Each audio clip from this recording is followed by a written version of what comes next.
Hello everyone. There are 4 concepts discussed in the first chapter, diversity in the living world. They are: 1. What is living? 2. Diversity in the living world. 3. Taxonomic categories. 4. Taxonomical aids. Let us see now the second concept, diversity in the living world. Diversity in the living world. The discussion here helps you understand the following: 1. Biodiversity. 2. Need for nomenclature. 3. Binomial nomenclature. 4. Classification or taxonomy. 5. Systematics. Let us try to understand each of these. Biodiversity. If you look around, you will see a large variety of living organisms, be it potted plants, insects, birds, your pets or other animals and plants. There are also several organisms that you cannot see with your naked eye, but they are all around you. If you were to increase the area that you make observations in, the range and variety of organisms that you see would increase. Obviously, if you were to visit a dense forest, you would probably see a much greater number and kinds of living organisms in it. Each different kind of plant, animal or organism that you see, represents a species. The number of species that are known and described range between 1.7 to 1.8 million. This refers to biodiversity, or the number and types of organisms present on Earth. We should remember here that, as we explore new REs, and even old ones, new organisms are continuously being identified. Need for nomenclature. As stated earlier, there are millions of plants and animals in the world. We know the plants and animals in our own area by their local names. These local names would vary from place to place, even within a country. Probably, you would recognize the confusion that would be created if we did not find ways and means to talk to each other to refer to organisms we are talking about. Hence, there is a need to standardize the naming of living organisms, such that a particular organism is known by the same name all over the world. This process is called nomenclature. Obviously, nomenclature or naming is only possible when the organism is described correctly, and we know to what organism the name is attached to. This is identification. In order to facilitate the study, number of scientists have established procedures to assign a scientific name to each known organism. This is acceptable to biologists all over the world.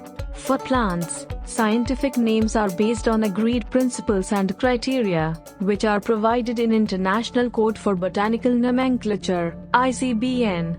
You may ask, how are animals named?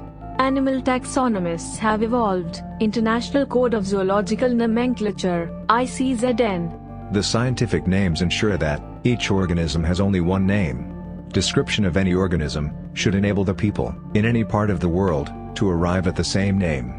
They also ensure that such a name has not been used for any other known organism. Binomial nomenclature. Biologists follow universally accepted principles to provide scientific names to known organisms. Each name has 2 components, the generic name and the specific epithet. This system of providing a name with 2 components is called binomial nomenclature.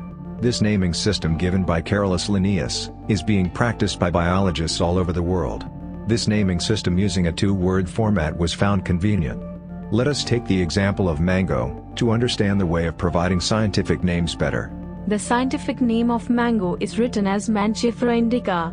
Let us see how it is a binomial name. In this name, Mangifera represents the genus, while indica is a particular species, or a specific epithet. The universal rules of nomenclature are as follows.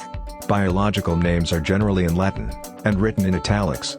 They are Latinized or derived from Latin, irrespective of their origin. The first word in a biological name represents the genus, while the second component denotes the specific epithet. Both the words in a biological name, when handwritten, are separately underlined, or printed in italics to indicate their Latin origin. The first word denoting the genus starts with a capital letter, while the specific epithet starts with a small letter. Name of the author appears after the specific epithet, that is, at the end of the biological name, and is written in an abbreviated form, example, Mangifera indica Linn. It indicates that this species was first described by Linnaeus. Classification or taxonomy. Since it is nearly impossible to study all the living organisms, it is necessary to devise some means to make this possible. This process is classification. Classification is the process by which anything is grouped into convenient categories, based on some easily observable characters.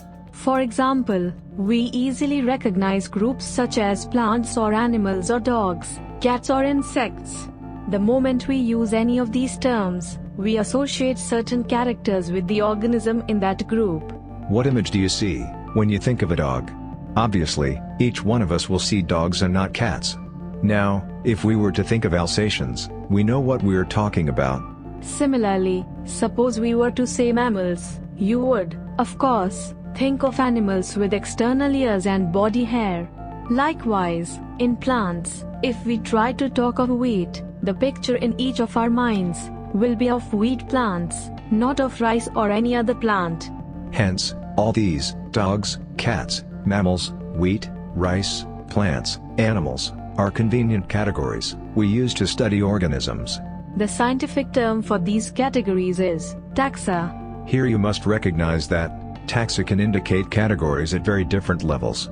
Plants also form a taxa. Wheat is also a taxa. Similarly, animals, mama, ls, dogs are all taxa, but you know that a dog is a mammal and mammals are animals. Therefore, animals, mammals and dogs represent taxa at different levels. Hence, based on characteristics, all living organisms can be classified into different taxa. This process of classification is taxonomy. External and internal structure, along with the structure of cell, development process and ecological information of organisms, are essential and form the basis of modern taxonomic studies. Hence, characterization, identification, classification and nomenclature are the processes that are basic to taxonomy. Systematics. Taxonomy is not something new. Human beings have always been interested in knowing more and more about the various kinds of organisms, particularly with reference to their own use. In early days, human beings needed to find sources for their basic needs of food, clothing and shelter. Hence, the earliest classifications were based on the uses of various organisms. Human beings were, since long, not only interested in knowing more about different kinds of organisms and their diversities, but also the relationships among them. This branch of study was referred to as systematics.